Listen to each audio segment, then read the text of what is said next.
is his title, Me and Mike. Me and Mike. Larry Newman.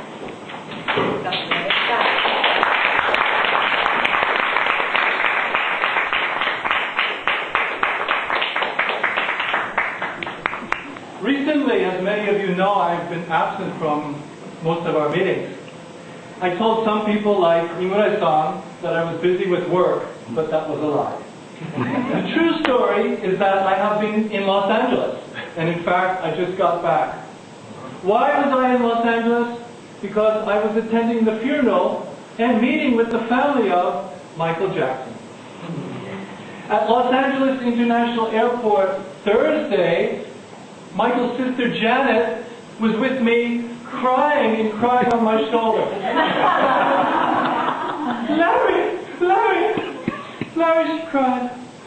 I miss Mike so much, and you must miss him too. You were his best friend.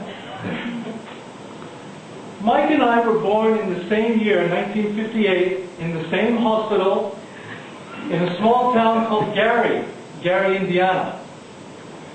And from the age of 3, Mike and I were best friends. We did everything together.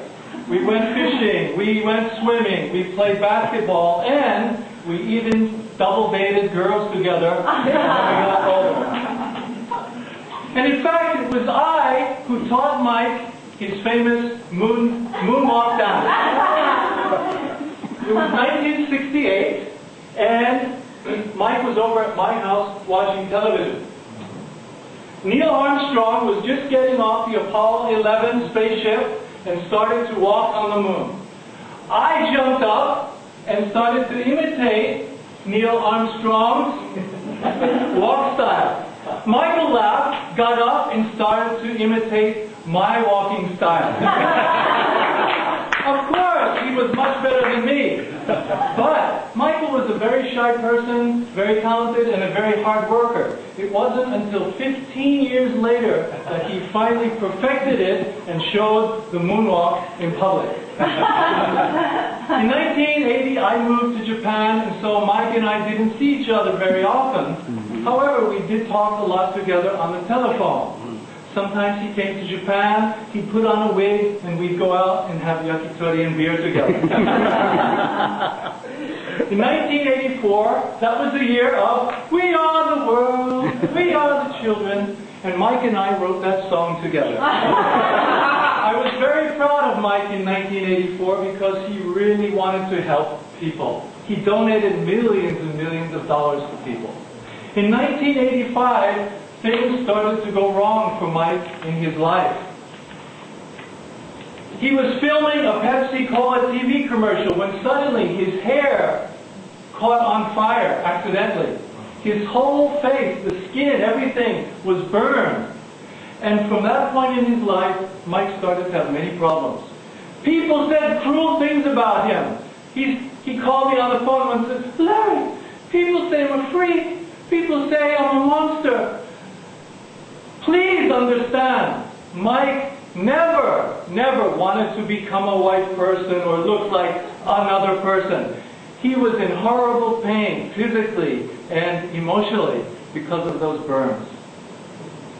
In 1990, he built Neverland, where he was in his own fantasy world and he enjoyed a life with children. At that point, he didn't get along with adults very well, but he liked being with kids and he liked to act like a kid.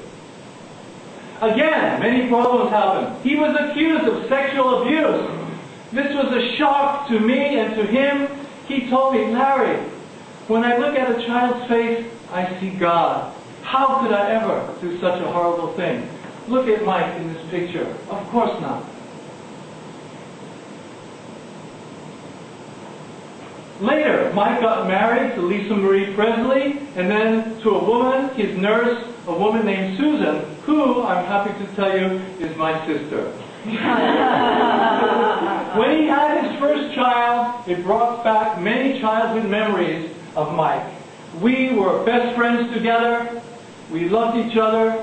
He was a genius, along with Elvis and the Beatles, one of the greatest in music history. And I will always, always miss Mike. Anyway, I have to get going now because I'm on my way to Narita. I'm meeting Janet in New York tomorrow. We're making a new album together called To Mike. So see everyone at the next meeting.